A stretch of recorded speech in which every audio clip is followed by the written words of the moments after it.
ሰምናው መልእኽቲ ህዝባዊ ወያነ ሓርነት ትግራይ ህወሓት ህልውናና ንምርጋጽ ዓቕምታትና ወዲብና ንቃለስ መንግስቲ ኢትዮጵያ ህዝቢ ትግራይ ንምጽናት ግልጽ ትልመውጽ ይሰርሐለው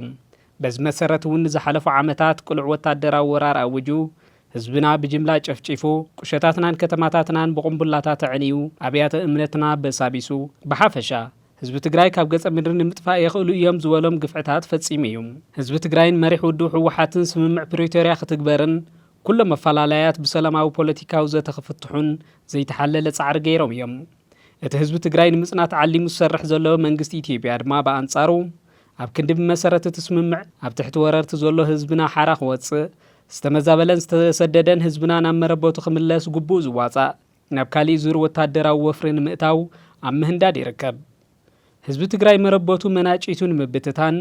ዘይሕጋዊ ውሳነታት ይሕልፈሎም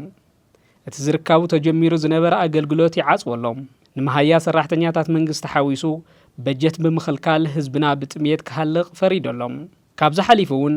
ኣብ ትሕቲኡ ብዝዓሰቦም ውሕዳት አባላት እቲ ብሄራዊ ክሕደት ዝፈጸመ ጉጅለ ተጠቒሙ ህዝቢ ትግራይ ምስኳን ዝከኣል ሓድነቱን ትዝረግን ዓቕምታት ጠሚረን ዘቃልሳን ዝውድባን ብሄራዊ ትካላትን ውዳበታቱን እንትፈርሳ እየን ካብ ዝብል ገምጋም ብምብጋስ ተኸታታሊ ወፍሪ ከካይድ ጸኒሑ እዩ ህዝቡን ኣጠናኺሩ ይቕጽል ኣሎ ናይ መወዳእታ ሽቱ ድማ ህዝቢ ትግራይ በሓድነትን ብውዳበን ኣብ ዘይቃለሰሉ ብርክ ብምብጻሕ ዝጀመረ ኣዋጅ ጀኖሳይድ ብወታደራዊ ወፍርን ምምላእ ዝዓለመ እዩ ከም ህዝቢ ድማ እዚ ክኸውን ኣይንፈቅድን ንሽርሕታት ጸላእቲ ከመማጻጽኦምና መከትካ ህልውና ዓቂብካ ዝመጻኻ ህዝቢ ትግራይ እዚ ሕዛኣት ይኻዮ ዘለኻ መድረኽ እውን ብትሕዝቲ ይኹን ዕላምኡ ካብቶም እናሰዓርካዮም ዝመጻኻ መድረኻት ቃልሲ ዝተፈለየ ይኮነን እታ እንኮም መዋጽእኻ ሕዝውን ኣብ ቁኑዕ ዕላማ ዝተመስረተ በሓድነት ተወዲብካ ተካይዶ ቃልሲ እዩ ነቲ ገጢሙና ዘሎ ከም ህዝቢ ናይ ምቕጻልን ዘይምቕጻልን ሓደጋ ህዝቡን ከም ቀደምካ ኣብ ጎንቶም ንውሽጣውን ደጋውን ጽዕንቶታት ብምብዳህ በብግዚኡና ተመዓራረዩ ዝቃለሱ ዘለው ስትራቴጂክ ዓቕምታት መኸተ ማለት እውን ህወሓት ሰራዊት ትግራይን ግዚያዊ ምምሕዳርን ረቢብካ ከም ህዝቢ ቀጻልነትካ ብምርግጋጽ ሉዓላውነትን መሰል ዓርሰ ውሳነኻ ንምውሓሰብ ዝግበር ዘሎ ቃልሲ ወሳናይ ተራ ክትጻወት ይግባእ ህዝቡን ተቀዳማይ ምርጫና ስምምዕ ፕሪቶሪያ ምፍጻምን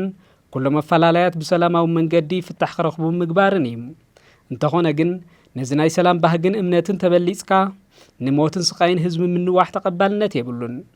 ነፍስ ወከፍ መዓልቲ ህይወት ወገናትና ኢና ንስእን ዘለና እዚ ሞትን ስቃይን ህዝብና ግድን ከብቃ ኣለዎ